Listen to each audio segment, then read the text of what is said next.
La Gazette du Togo, une vision sur l'actualité togolaise et sur le monde.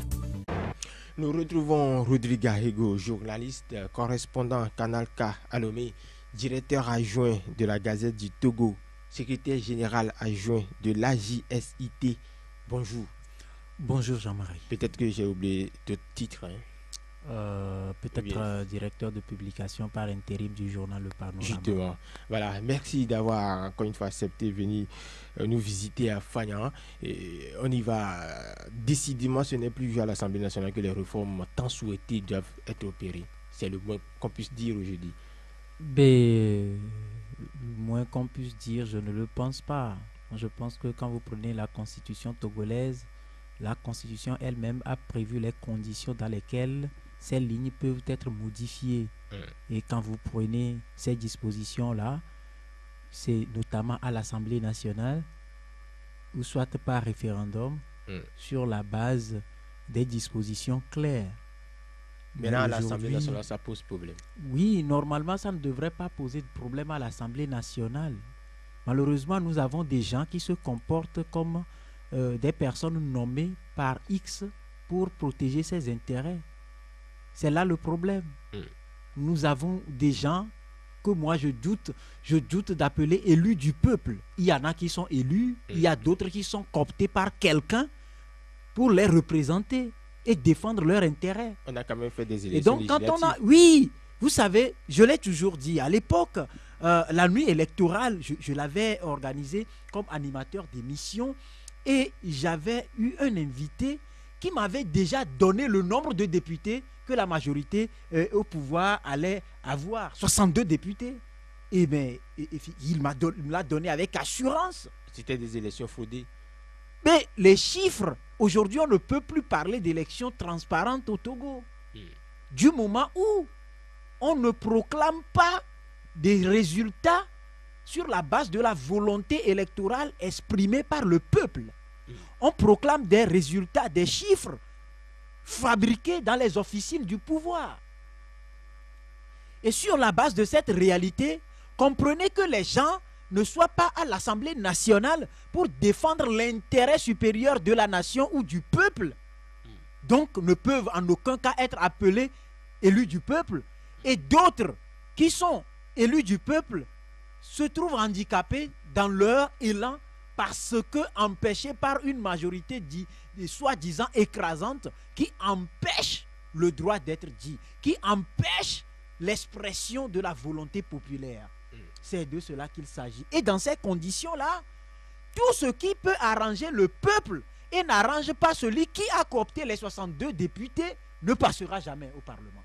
Voilà. C'est en cela que je rejoins le député Dimon Oré, président du Parti Front des Patriotes pour la démocratie, qui l'a toujours claironné, clair et net, avec cette assemblée-là, il n'y aura jamais de réforme. Lui, il a proposé une transition. Et c'est clair. Mais sauf que la façon dont ça doit se faire, exactement, on n'a pas... Vous savez, aujourd'hui, je pense que, en tant qu'observateur et analyste, je pense que nous sommes en train de cheminer vers cette unique voie-là qui mérite d'être prise en sursaut d'orgueil pour remettre les bases fondamentales de la démocratie au Togo. Figurez-vous que les gens ne veulent pas qu'on limite le mandat du président de la République. Vous pensez que c'est une sincérité en soi? Permettez, avant d'aborder cette ligne, d'exprimer toutes mes condoléances aux familles des illustres disparus dans cet accident qui a coûté la vie à Enyonam, à Manaf, Boukari, à la maman d'Enyonam et à sa fille de 2 ans. Je m'incline devant leur mémoire. Personne n'est immortel. Feu général Eya Dema, en 1998, avait appelé le peuple togolais à voter cette constitution-là qui contenait déjà cette disposition de limitation de mandat. Mais, chemin faisant, avec l'accompagnement de la gloutonnerie et les appétits sans cesse aiguisés contre l'intérêt du peuple, On a sodomisé, masturbé, violé la constitution togolaise. Mais, quelle que soit sa durée au pouvoir, après 38 ans, feu général Gnassingbé Eyadema s'en est allé. Cela doit prouver... Il faut attendre peut-être la disparition du chef non, d'État. Puisque, non et non. Puisque rien ne garantit non, son je dis départ. non, je dis non. Je dis non. Comment procéder alors, puisque les réformes... Jean-Marie, vous n'êtes pas né nationale. journaliste. Je ne pense pas que vous ayez en mémoire de rendre l'âme en tant que journaliste. Peut-être on parlera d'anciens journalistes. Comme nous pleurons Jean, prêtez-moi son nom, le doyen au niveau de RFI, spécialiste de l'Afrique, Fall, Et qui est parti. voilà, son nom nous échappe. Voilà, vous comprenez? Et Il est parti. C'est-à-dire, nous allons tous partir. Laurent Sadou. Non, pas Laurent Sadou, c'est un journaliste. Voilà. Nous allons tous partir. Quelles que soient les envies d'immortalité qui font penser aux hommes qu'ils sont immortels, nous allons tous partir. C'est en cela qu'il faut forcément que nous puissions apprendre à ne pas nous comporter comme des immortels, mais à nous comporter plutôt, voilà, Jean-Karim Fall, il est parti avec toutes ses connaissances. Vous savez, quand on est président d'une république, étant donné que la république n'est pas un héritage de quelqu'un pour sa génération ou quelqu'un, et que ce soit un bien commun, nous devons accepter, faire quelque temps, partir, laisser l'autre, parce que nous sommes tous héritiers de la chose. Et nous devons tous en jouir.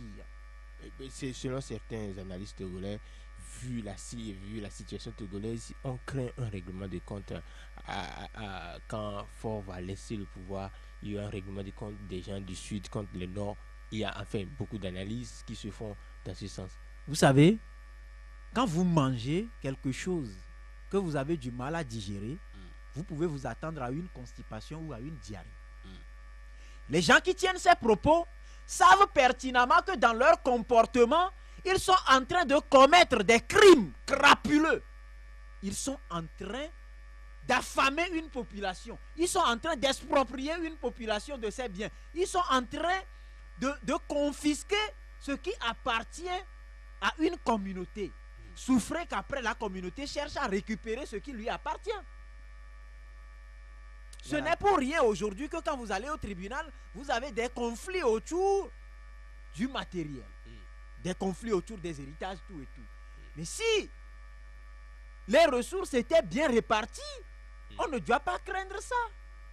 Mais dites, vous pensez que dans les pays comme la France, le Ghana, les États-Unis, mais vous avez vu qu'on a interpellé Nicolas Sarkozy, ancien président, parce qu'à un moment donné de l'histoire, il a eu à commettre des gaffes et donc des préjudices devant lesquels ils doivent répondre. Étant donné que nous sommes tous des humains, il y a des étapes que nous ne pouvons jamais penser échapper, auxquelles nous ne pouvons jamais échapper. Voilà, quelle est votre Et c'est très appréciation? important. Donc, moi je dis que si des pays comptent 1, 2, 3, 4, 5, 6, 7, 8 jusqu'à 100 présidents, le Togo a envie d'en compter. Je suis né face à un visage et je dis, c'est peut-être pas la volonté de Dieu que ce visage n'existe plus et que ce soit son fils qui prenne le... Non, écoutez, ce n'est pas parce que j'ai été major en classe de CM2 que mon fils va automatiquement être major dans cette classe-là. Du moment où il n'est pas non plus habilité à fréquenter forcément le même établissement, il doit aller ailleurs. C'est de cela qu'il s'agit. Je suis aujourd'hui journaliste, je m'exprime devant les micros de Radio Mokpokpo. Ça ne veut pas dire que mon fils doit automatiquement devenir journaliste et venir forcément parler dans les micros de Radio Mokpokpo. Mais qu'on apprenne aux enfants à prendre leur destin en main. Si vous avez On peut hériter de la pipe de papa, mais on ne fume pas la pipe de papa. C'est pour ça d'ailleurs que les penseurs ont dit ne cherchez pas à remanger les plats que vos parents ont déjà digérés parce que vous vous en sortirez constipé à jamais. Donc aujourd'hui, en clair, qu'on limite le mandat du président de la République pour permettre à la génération future de nourrir ses ambitions. Je me réjouis que le chef de l'État, Faure Gnassingbé, dans son discours à l'occasion de la fête de l'indépendance, a parlé de la libération des énergies. Comment peut-on libérer les énergies si Jean-Marie se comporte comme un potentat qui est né avec ce micro de Radio Mokpokpo? Il ne veut pas laisser les autres venir parler dans le micro. Comment peut-on libérer les énergies? Je me souviens bien, je l'ai toujours dit quand j'étais au cours élémentaire, mais on nous demandait comme exercice, qu'est-ce que vous voulez devenir après vos études? Moi, j'écrivais que je voulais devenir président de la République. Est-ce qu'aujourd'hui, je peux aspirer à traduire dans les faits cette ambition que j'ai toujours exprimée? Non, tout simplement parce que quelqu'un a bloqué le destin de la jeunesse. Le destin de tous ceux qui aspirent à devenir président de la... Vous pensez que si c'était ainsi en France, on parlera aujourd'hui de Macron au pouvoir? Non, on ne parlera pas de Macron au pouvoir. On les appelle parce que François Hollande a aussi forcément une génération qui peut lui succéder si la France était un héritage de quelqu'un. C'est très important. Donc aujourd'hui, les gens qui pensent que quand X va quitter le pouvoir, il y aura des représailles, je vous dis, de force ou de gré, cette situation que nous vivons connaîtra une fin parce que rien n'est éternel sous les cieux. Ouais. Et figurez-vous que tel on fait son lit, tel on se couche. Si ces personnes qui tiennent ces propos ne veulent pas que cela advienne un jour, il est temps encore de réparer les torts. Ils ont encore la possibilité de défendre. Ils ont la possibilité de réparer les torts. Je donne l'exemple du Bénin. Le feu général Kérékou, il a commencé comme dictateur, mais à un moment donné, Dieu a touché son cœur et il est devenu démocrate. Il a rendu au peuple ce qu'il a contribué à lui arracher hier. Et aujourd'hui, on peut citer le Bénin parmi les États démocratiques d'Afrique occidentale. Donc c'est toujours possible au Togo. Vous prenez, c'est possible au Togo. Vous prenez par exemple le Ghana. Mais Jerry John Rawlings est arrivé au pouvoir comment? Il est arrivé comme dictateur. Mais après sa dictature, aujourd'hui que je peux appeler salvatrice, il a eu à poser les bases de la démocratie et redonner au peuple ce qui lui appartient. Aujourd'hui, la démocratie est au Ghana. On vote le matin jusqu'à 17h, jusqu'à la fermeture des bureaux de vote. Ben, vous avez une idée sur la tendance et le vainqueur appelle le vaincu pour le féliciter. Même si on conteste les chiffres, les gens s'entendent, les gens dialoguent et tout le monde se respecte dans ce pays qui avance. On me dira que tous les pays souffrent aujourd'hui, pas plus que le Togo. Sinon, on ne peut pas avoir toutes ces ressources-là et avoir une population appauvrie, une population qui gît au tréfonds de la misère, qui cherche le diable pour lui tirer sa queue en vain, parce qu'on n'a même pas encore vu le diable pour tirer sa queue. Nous cherchons le diable. Il faut le voir avant de tirer sa queue. Les Togolais mangent difficilement une fois par jour. Et quand je dis mange, il faut voir ce qu'ils mangent. Il ne s'agit pas de manger la pâte 365 jours sur 365 pour dire que les gens mangent. La jeunesse togolaise est au chômage. Même les gens sont endettés avec les émigrants. C'est-à-dire ils sont conducteurs de taxi-moto et ils sont endettés. Comment vous pouvez comprendre ça? Les gens vendent de l'eau au marché, ils sont endettés. Écoutez, faites un calcul. Que Dieu touche le cœur de ceux qui nous dirigent pour qu'ils comprennent qu'ils sont en train de nous tuer. Nous avons des cheveux blancs qui poussent, excusez-moi, mais nous n'avons que notre jeune âge. Parce que quoi? Nous vivotons, nous ne vivons pas au Togo. Donc aujourd'hui, les gens doivent comprendre qu'ils font mal au peuple. Et il est temps encore de racheter en remettant, en redonnant au peuple togolais. Limitez le mandat. Allez à un scrutin peut-être à 1 ou 2 tours si vous voulez, mais que les élections soient organisées dans de très bonnes conditions. Vous connaissez la fameuse sécurisation des urnes au Togo? Avec les forces de l'ordre. Ou avec les forces de l'ordre. Est-ce que vous avez vu ça dans un pays? Peut-être que un militaire qui prend l'urne et qui court Il dit qu'il pays est en train a de ses sécuriser stratégies. l'urne. Vous avez vu ça où? Mm. C'est une honte. C'est une honte. Quand vous allez dans d'autres pays, on parle d'élections, mais écoutez, vous serez fiers. Au Togo, à peine on annonce les élections sur 6 mois à venir, les populations commencent par préparer leurs bagages et commencent par franchir les frontières du Bénin, du Ghana, du Burkina. L'autre fois, on n'a pas trop déploré ces cas. Qui vous a dit? Ce n'était Qui, plus qui vous a dit? alarmant comme... Qui vous a dit? Qui vous a dit?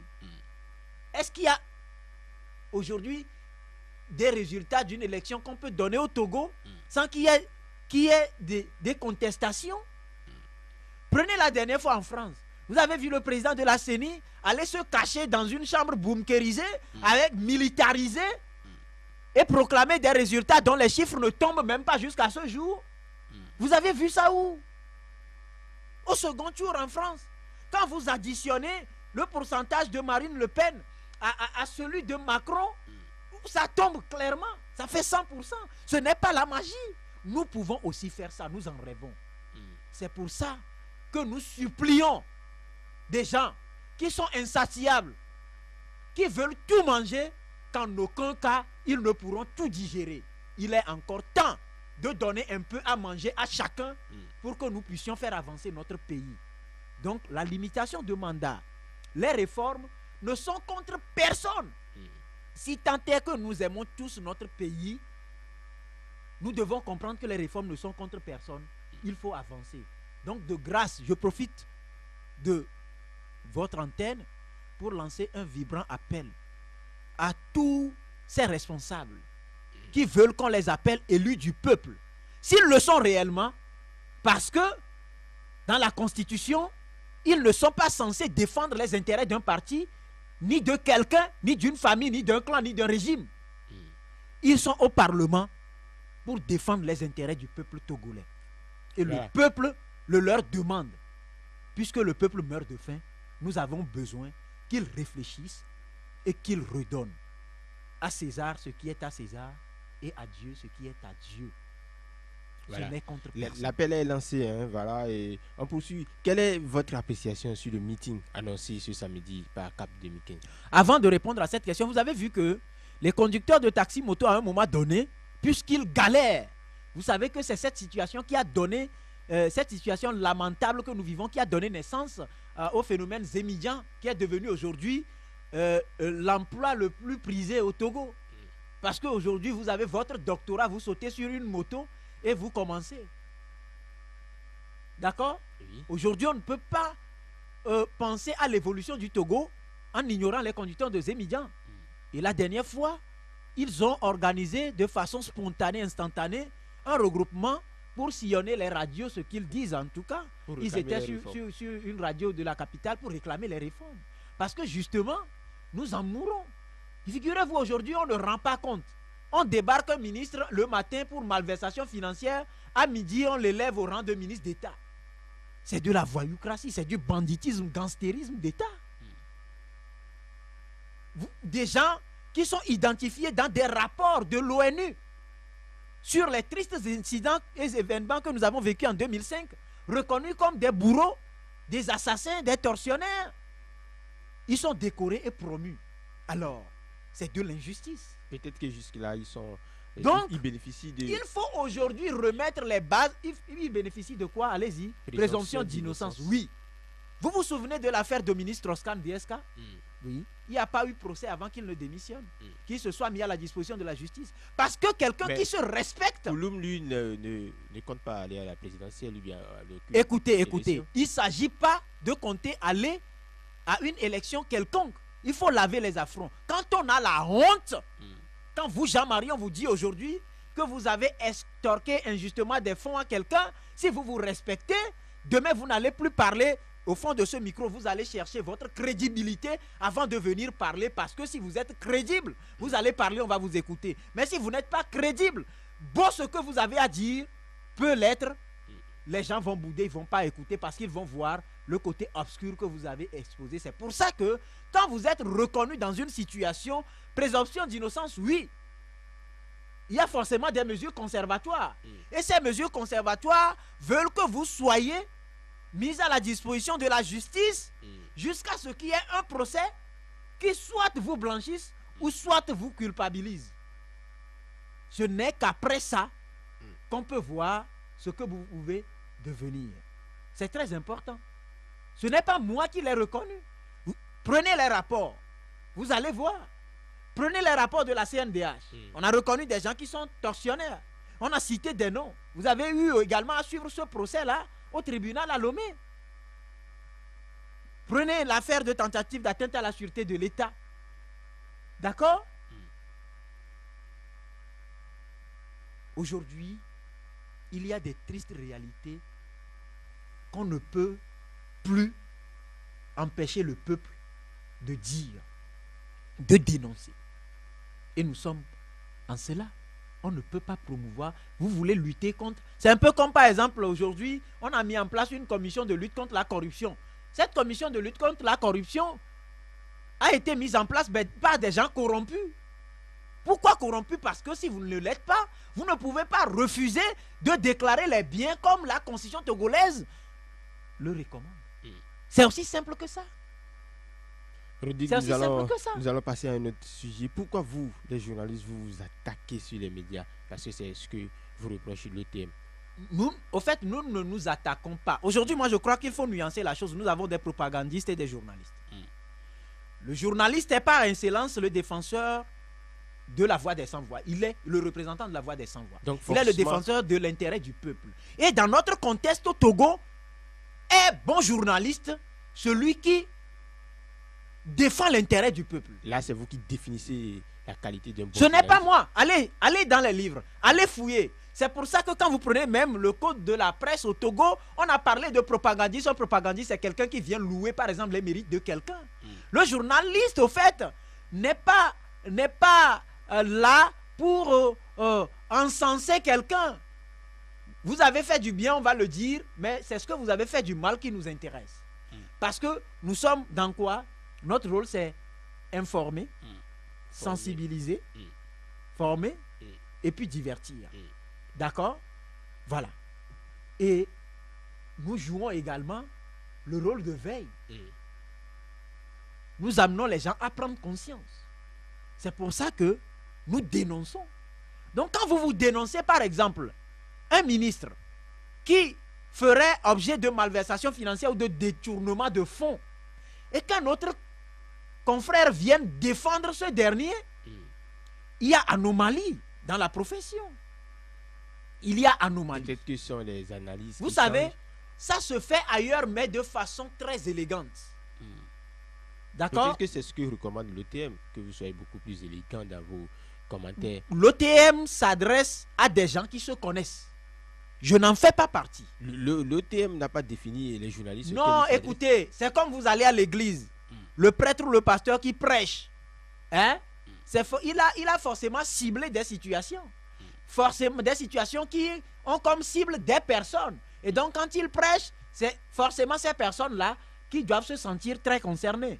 Je m'en réjouis. Mais que représentent ces communiqués-là aujourd'hui? Si au lendemain de ce communiqué de l'OTM, on a vu un autre journal Voilà, justement, appartenant au président du Conseil national des patrons de presse, qui produit un article qui cible un autre journaliste, donc son confrère.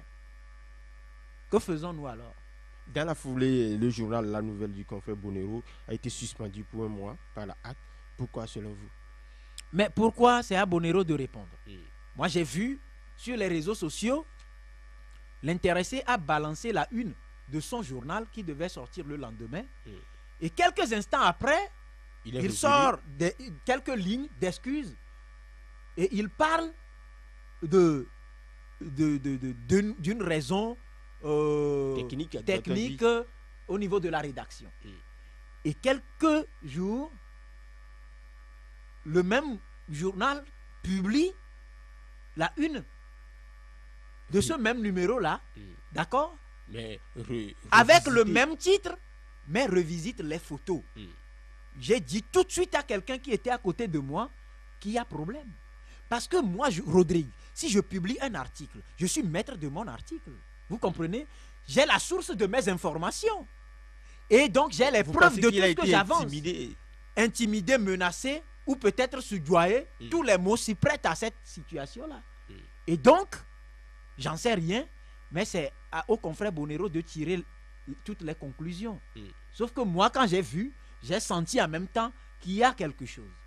Voilà. Parce que si c'était un problème lié à la rédaction, un problème technique, comme le dit, le numéro peut sortir plus tard. Avec les mêmes. Soit pas.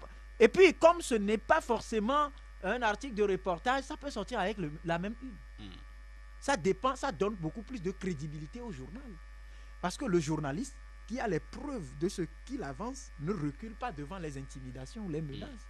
Écoutez, Rodrigue, on le menace, on l'intimide. Pourquoi selon vous? Eh bien, écoutez, ce que je fais, ce n'est pas donné à tout le monde. Ce n'est pas donné à tout le monde de dire la vérité. Je ne dis pas que j'ai le monopole de la vérité. Mais ce n'est pas donné à n'importe qui de voir en face le loup et lui dire qu'il dévore trop. Ou lui dire de cesser de dévorer. Mais quand vous levez la main, vous dites, je jure de dire la vérité, rien que la vérité. Si vous ne dites pas cette vérité, vous êtes maudit parce que vous-même, vous êtes maudit. Comprenez? Nous sommes des Africains. Et donc, je pense que lui seul maîtrise les faits qui lui sont reprochés. Je crois qu'il aurait été entendu par la haute autorité de l'audiovisuel et de la communication avant cette sanction-là. Je crois qu'il va prendre la mesure de la chose et peut-être les prochaines fois prendre des dispositions qui s'imposent pour que ces cas de figure ne se présentent plus. Voilà. Rodrigue, vous êtes le secrétaire général adjoint de l'AJSIT. Vous avez rencontré l'Association des journalistes sportifs indépendants du Togo. J'aime cette définition. Vous insistez surtout sur indépendant. Oui, voilà. Indépendant. Vous avez rencontré le président de la FTF cette semaine. Pourquoi? Mais écoutez, l'Association des journalistes sportifs indépendants du Togo travaille avec toutes les disciplines sportives. Nous avons fait un lancement de nos activités. Nous sommes présentés à la presse, aux responsables sportifs et à l'opinion. Et donc, à ce jour-là, les autorités de la Fédération togolaise de football étaient occupées. Donc, elles n'étaient pas à ce rendez-vous. Et puis, nous sommes investis d'un cahier de charges assez lourd qui nous oblige à forcément aller au résultat. Et donc, nous avons un point important par rapport à l'évolution du football au Togo. Et nous sommes partis pour échanger avec le premier responsable de la fédération autour de la base d'une franche collaboration qui va nous permettre d'apporter notre contribution au développement du football. Et je salue son ouverture, je salue sa disponibilité et je salue l'engagement qu'il a pris de nous écouter également. Ça a été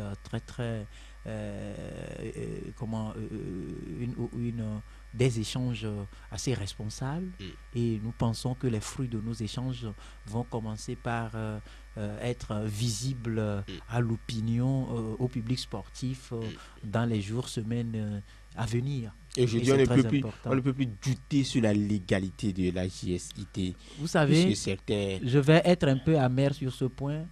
Laissez ou laissons les basses choses mourir d'elles-mêmes. Les gens qui tiennent ces propos, je pense que ce n'est pas à eux de légitimer une association dans notre pays. Quand vous prenez la constitution togolaise, vous avez les conditions dans lesquelles on légitime une association. Nous avons nos statuts. Et ça, c'est curieux. Hein? Il y a des vieilles associations qui n'ont pas des statuts stables. C'est passé plusieurs fois à relecture. Nous avons nos statuts, nous avons des tests, règlements intérieurs, tout. Et dans quelques mois, nous irons à un congrès statutaire pour doter notre association d'autres documents, parce que nous avons prévu un code de discipline, un code financier, d'autres documents. D'accord? Et nous l'avons déposé au ministère de l'administration territoriale comme tout bon citoyen qui aspire au développement de son pays, parce qu'il faut respecter les dispositions légales. Ça a été passé en revue. Nous avons fait ce qu'il faut. Nous avons dans un premier temps obtenu un numéro d'enregistrement et nous avons démarré lentement, sans crier sur les toits, parce que nous ne voulons pas faire une figuration, mais nous voulons faire un travail de fond. Nous avons aujourd'hui notre récépissé, nous avons un logo, nous avons une structure bien assise, nous avons une base assez solide, et je me réjouis que vous-même faites partie de l'association. Je vous en remercie. Vous n'allez pas regretter votre choix. Et je souhaite que dans les prochains jours, d'autres journalistes de Radio Mokpokpo, ce qui témoigne que nous n'avons même pas de frontières. Nous communiquons avec tout le monde. Vous n'allez pas le démentir. Et donc, notre souhait est que les gens qui pensent que nous ne sommes pas légaux apportent la preuve. Sinon, nous sommes légaux parce que notre légalité nous est conférée par la Constitution togolaise à partir de l'autorisation que le ministère de l'Administration territoriale nous a donnée. Et c'est sur la base de cette autorisation que nous avons commencé par travailler lentement, sans crier sur tous les toits. Nous ne faisons pas du mazin, du bling-bling. M'as-tu vu? Nous ne le faisons pas. Tous ces mérites à la l'ombre de l'AJSIT. Voilà. Et parce que nous avons beaucoup de défis à relever, on ne peut pas être association pour être association. Nous voulons être association pour apporter notre pierre au développement des sports dans notre pays, le Togo. Merci, Rodrigue. Nous sommes à la fin. Peut-être un dernier mot. Mon dernier mot ira à l'endroit du chef de l'État, Faure Gnassingbé, que j'apprécie beaucoup, pour son élégance, qui mérite d'être complète à partir du moment où il remettra au peuple togolais ce qui lui appartient. Il faut limiter le mandat. Il n'y a pas de peur. Vous voyez par exemple le président John Dramani Mahama au Ghana, il est dans ses activités. Prenez par exemple les Soglo au Bénin, prenez par exemple Dr Thomas Yahi Boni, prenez Obama, prenez François Hollande, et prenez-les. C'est élégant. C'est très élégant. Il faut apprendre à rentrer dans l'histoire par la grande porte et non par une fenêtre ou du moins par un costrat. C'est très important. Merci beaucoup à vous, Rodrigue Arrigo. Vous êtes journaliste, correspondant à Canal K Lomé, directeur adjoint du site La Gazette du Togo, secrétaire général adjoint de la GST, directeur par intérim du journal Panorama, c'est ça? Panorama, voilà. C'est fini pour Atus de ce jour. Merci beaucoup à toutes et à tous. Innocent Zéou a assuré la mise en onde. Appelez-moi Jean-Marie Gonsalves. La rediffusion, c'est demain dimanche à partir de 20h. À la prochaine. La Gazette du Togo, une vision sur l'actualité togolaise et sur le monde. Rejoignez-nous sur le www.lagazettedutogo.com ou sur nos comptes Facebook, Twitter et YouTube. Pour tout contact, écrivez à contact@lagazettedutogo.com ou appelez le 92 80 88 53. La Gazette du Togo, c'est l'information en continu.